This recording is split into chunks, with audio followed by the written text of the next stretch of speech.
Awesome. So I think we should get down to the business. Before we go to the gameplay, let me explain something real quick. Still building the game, still polishing everything up to get it out to you all. So we have the little boxes that have the icons in them. Yes. We're polishing those up. Those are not in the current build right now, so you'll see white boxes, just so you know. Always a work in progress, still working on things. As we say every time, and it never matters, damage is changing, all that stuff is... Frame data, damage, hit reactions, anything could change at any time. Right. So that all comes in the balancing of the characters. Right.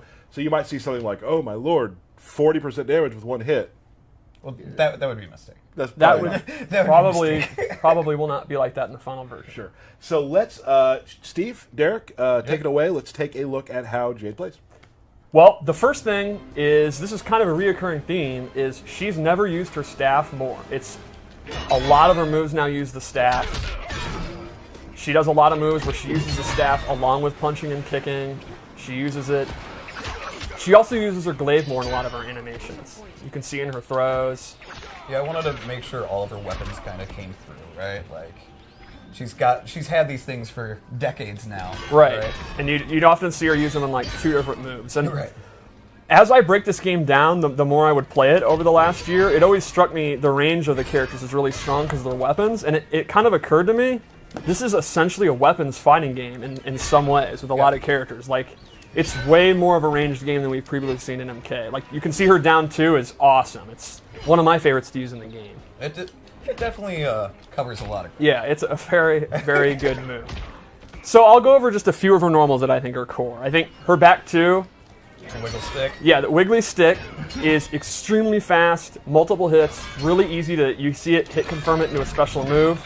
Good damage. It's an awesome whiff punisher. Oh, yeah. And I mean, it's definitely there to keep the distance, right? Exactly. Like, I have this much space at all times. When she's hovering around this range, if you think you're going to hit a button or whiff an attack, you're in a lot of trouble. Yep. It is a high, so if they do like a down 4 under it or they can duck it, it's going to whiff, but it's awesome for controlling this upper level, like chest area space.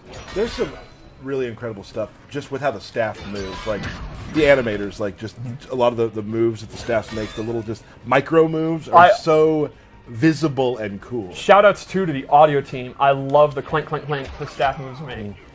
So another one I wanted to show is her forward 2, which is a big long-range overhead. This is actually relatively slow. It's over 20 frames, and I think if you're really looking for it, you can see it. But if you're not ready, if you're crouch blocking for other reasons, you think she's going to down 4 or whatever, she can hit you with it. Yep. She's not going to get a pop-up. She's going to have to just do the full string, or she's going to have to just commit to doing the shadow kick. But it's a pretty good overhead with a lot of range. And I think it kind of complements what you were saying about her back too. Right. Like, a lot of times I'll kind of hover around this range, they're looking for this, they're focused on that, and she can just kind of dash up and throw, or do a jump in, and it's kind of a move that keeps you thinking at all times. She's like a mid-screen character. Exactly. Yep. Another one that complements that is her forward 3, which is one of her kick strings. It's this full thing. Now this is a great low. She can actually hit confirm it and go into a special move. If she sees that it's blocked, she can stay safe and not finish it. If she thinks they're going to try to interrupt, she can complete the string. That heavily complements her forward 2, and it's significantly faster. It's just an overall great low attack.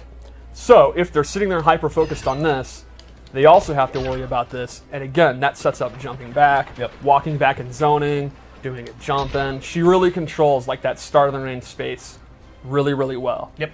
And one more move I want to look at is her back 3, and this is her key mid. It's pretty fast. She can hit confirm it again into her special moves. She can just continue the string and be safe.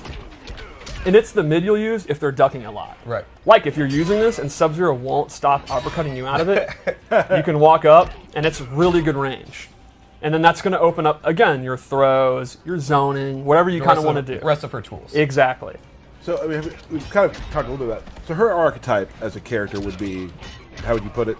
I would say she controls space, and that lets her play her game, which is very versatile based on what she wants to do. She's got some good zoning, decent mix-ups, some good block pressure. She can, and you'll see some interesting special moves. So I would say space control leading to her then kind of playing her game, which is tailored to your variation. How do you play your game? Well, that's getting into special moves and kind of show some of them. So you always want to bring back the core moves when you think of Jade, and so the shadow kick's one of them. Yep. It's exactly what you'd expect from a shadow kick. It's a high, but it's very fast. It has a There's a lot of second hit. space. Yeah, it's a great whiff punisher, a great sometimes I'll just be walking back, and if the opponent, I think he's going to do an ice ball or something, I'll just preemptively do it, and I'll take the risk. Right. And he might punish me, and that's a bummer, but I'll take the risk. It's a bummer. Yeah, and then her glaives are back, but they're done a little different. You kind of took the spirit of the glaive, but they're now a slow-moving projectile with a lot of wind-up, but you can see they cover a ton of space.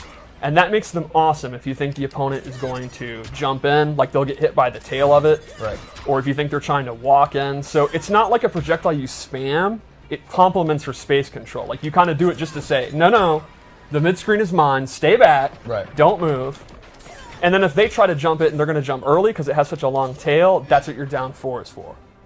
So in my opinion, her zoning with the glaive is really kind of to slow the pace of the match down, to then walk into the mid-range to do all the stuff we talked about. Right. You know, one thing we don't talk about a lot, which I think is really important, is props in the game, right? Like a lot first of- hit first hit props props? or Well, like weapons? First Oh, hit not props. first hit props. Okay. Weapons and things like that. Yeah. A lot of the characters who are in Mortal Kombat are iconic, not because of just their character, because of what they carry. Yes. Right. You know, the glaive is, and the staff, very important things. And you know, big ups to the team that makes the props for, you know, helping create the character and make it have even more depth because of how cool the props are and the amount of props they have to make. Yeah, I mean, There's a lot. there's a lot. Like, there's one for Jade that it's kind of similar to a fan, which is like MK2 when she was a katana palette swap. There's some that have like glowing energy. There's curved ones. There's straight ones. Like, there's a million different glaives. But all There's, these things classic put together, MK3 ones. Like, Yeah. Oh yeah. all these things put together, they still have to match her personality. They can't Yes. be like, she can't throw a radio at you. That Well, I would mean, be- she could. She could. She could. It would probably break some of the mythology. They probably don't have radio technology in Outworld. I never thought about that. But Right. you are the lore master, so let's keep going. The last classic move would be her glow is back. She's fully projectile immune, has this snazzy purple effect, and any projectile is going to go through her while it's active. So Classic. while she can slow the pace down with her zoning, it's hard to zone her because she can have this on. Right. And then she just gets in right on you. Yep. Yep, absolutely. And her last base move is this parry, which has the coolest into I've ever seen in my life. Like, for the most part, I'm just going to do that to people online. Like, that's all I care about doing. And she can amplify it into this awesome... I absolutely love the way she recovers out of that next snap. Look at that. I'm marking out. The way So- the way her arms kind of just go to the side when she's done. Oh, yeah. Is super. Just like it's. I've never seen a more awesome looking nonchalant neck Yes. break. It's effortless. True Yeah. story. I actually accidentally hit Aaron using a Japanese like wall scroll rolled up and pretending to do one of her normals. I accidentally hit him in the QA lab. Well, it's So let's go over some of the loadout moves I gave her. I started with my personal one I like to use, which is a zoning variation. Yeah. And I know you like these ones too. So she has an all upgrade. about it. And if she meter burns it, it's great. Amplifies. She gets a second one. Right. This move dominates the air. Yes. If you want to jump, if You you're can't. you are in a lot of trouble. And they stay up there for a while too, right? So I mean, Oh, it's yeah. like you're being pushed down for And quite some time. She's not controlling them, so No. she's free to do these, and the arc is automatic. And then if you're hit, you can see you get a big hit reaction. You can go for shadow kick and stuff like that. Yep. I love this move. She also has an air glaive that goes straight down, and that's a double one. You can use this to fake out jump ins, to jump back, and if they whiff a normal, you do it. It's To stay in the air longer. Yeah, exactly, to go over ground pounds or whatever. And then the last move in this I also really like is a extremely quick low projectile. The Adinian Spock. Yeah, this is a brand new move, and I think it's great, again, for space control. Especially if you have them looking for the overhead, and they're hyper-focused and they're afraid of it, you can just do this to knock them down for a little bit, chip damage. You're literally controlling every aspect of the fight when you have this setup. Yeah. Like, you can go low, you can go up, like, you're contrololling everything. Stream Chat was confused. Aaron Davis from Yes. QA. Yes. Not Yeah. another Aaron. Yeah. Yeah. Dizzy, ex-tournament player Dizzy. I actually hit on his revenge for all those MK9 losses. You'll get over it someday, sir. One other move would be her staff spin. I forgot about that. Yeah. This is just a great combo ender. In the corner, you actually get a combo. Normally, she's not really a combo character. For all her space control, she really isn't opening up with these huge combos. She just kind of ends in a special move. But in the corner, because of that staff spin, she can. Right. Like a lot of times when I have someone in the corner, I'll mix up her overhead or her low and go into throws when they're looking for it, and she'll actually get that 30% combo. So the staff spin's pretty cool. Mm-hmm. Also, I just like it for the additional damage, right? Like you just add that to almost everything. it's no reason not to do it, and it also has amazing audio and looks cool. Yeah, absolutely. Before we keep going, let's talk real quick. What do you do against Jade? The main thing against Jade would be don't freak out, walk your way in, pick your opportunity. If you think she's going to do the low spark, you get a free jump in. And while you're going to eat it down too, it's not the end of the world. Because her combos are going to do less than your combos, because she's not really that much of a combo character. Like if she's fighting Baraka, she's going to zone him out, but if he gets in, he's going to do a lot more damage than her. Sure. The other thing is a lot of her good stuff is high. So it pays off to just duck, and again, she does have the back three, which is a great mid, but that's not going to lead to a huge combo. So it's kind of, the way you deal with space control is accept, all right, she's really good at controlling the space, but when I get in, I'm going to get going because our moves are on the slower side, and there's a lot of built-in weaknesses for when you're up close. I would say up close she's okay. She can get the job done. But she wants to knock you back, basically, again, and continue her game. Right. And with the variation system, if you want all those zoning moves, you don't have a lot of the other moves we're going to show, which are pretty strong. Awesome. So this loadout, first off, I'm just going to say this costume is the greatest thing to ever be designed. I'm all in. This is why I like this costume. Is amazing. Okay. I don't know if I'm supposed to geek out this much, but I can myself. Here's the thing. Maybe you're not, but we all accept the fact that you're going to, Okay. and I sort of love it. Okay, so on this loadout, she is more rushdown based. If the zoning's not working out for you, she has a command run. Also, everyone that's emo, that run has gone in MKX because you don't have a neutral, you can play Jade. And so this pole vault move, if you just let it go, she'll actually do some damage. Like sometimes I'll use it, it's just a combo ender and get some additional damage. Right. She can also hold it and actually go like full screen. And she can cancel it.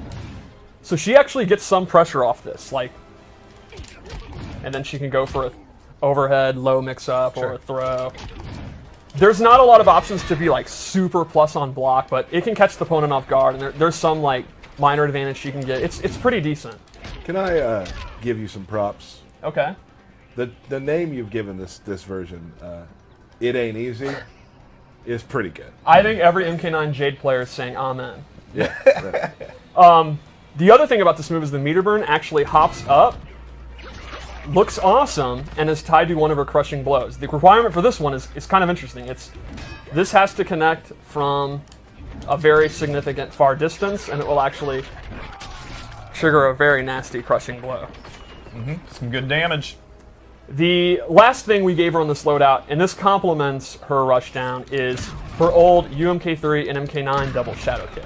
Right. So this does the same damage as the other one. The main thing is it pushes them hella far back, and it does not reverse their corner positioning, which you were asking about earlier, and that's why I equipped this. So, for example, notice the other one, she would teleport behind. Correct. When I'm doing these corner combos now, they're still in the corner. So my personal loadout, this is one of my favorite moves to use. It's fun having 26 now years of moves to look at. Yes. To like, now that you're able to create these characters, like there's so many homages to things of the past, and that's really cool to see. So let's do one more loadout, maybe? Let's do it. I'm a big fan of this costume too. I'm a fan of all of these costumes. The game looks gorgeous. The characters look gorgeous. I'm also a super fan of the maskless version. That's what I use because her face is really cool, and I love her hair. So this one, we gave her, it is an ability, and it actually enhances her normal attacks, and she gains a whole group of normal attacks she can use, and they're all based on using martial arts with the staff at the same time. For example, she gains this new ender. She gains this one, is absolutely awesome. And I think the coolest of all, this actually changes her sweep. And she gets the best sweep in the history of Mortal Kombat. Hella does. Can I tell you how fun it is listening to you talk about characters you're really into? This is the coolest thing ever. Now the next it's thing, a sweep. This is cooler than the last thing. No, this sweep is OD and beautiful looking. Yeah. And it has amazing audio. Can you show the swing again? The batters up, I'm going to call it. Yes, I love how she catches it. Oh, that's so cool. So those are our 3 loadouts I chose. There's still a couple more we didn't show. Yeah. Oh, I forgot. I forgot How the could you best forget string. that? Your favorite one. Yeah. Oh, yeah. Oh, and you don't have the bunk in any of these ones? Nope. Okay. There's still a couple. All right, we'll save those. You showed throws and such too, right? But we do have the fatal blow. Oh, right. Boom. Is it an overhead? It is not an overhead. Okay. That would be extremely good. Yeah. Maybe it should be. Maybe it should be. But yeah, again, most of her stuff is to get the opponent away from her. Yep. Right? And so she can control the screen again. Yep. With just enough offense to get the job done, but for the most part, she's going to be happy from the mid-range. Yeah, absolutely. And if that's your play style, I think you'll like her a lot. Awesome. So let's tie it all together. Okay. So Jade. Green. Green? Yes. What is she to you? With the custom variation system, she's not always green. True. Awesome. So if you're a fighting game player, like you probably are if you're watching, or if you're not, here you go. What type of player wants to play Jade, do you think? I think she's going to appeal to people that like a slower pace. Yeah. You're not a maniac. You don't want to rush in. You want to control the match. Yeah, you want to control the pace so you can think. And Right. that's not a blow-up. I'm a slow thinker. So that's great. I think if you don't want to deal with trying to get in, like Right. you're someone that hates zoning, don't hate the player, hate the game. Get in, use zone. I don't know if that's where that works. no. Does that not work? Yeah, no, that's not how that works. But okay. Anyway, you got she's got a reflex, she's got her invulnerability. Like there's no excuse for her to be zoned out. Awesome. Right. And then I think if you kind of weirder moves like the parries and the run cancels, like the run cancels if you have execution, I mean you could make a loadout based on that. Just like I said with Cabal. So Right. I actually think if you like space control, she's pretty versatile and can do a little bit of everything along with the space control. Awesome.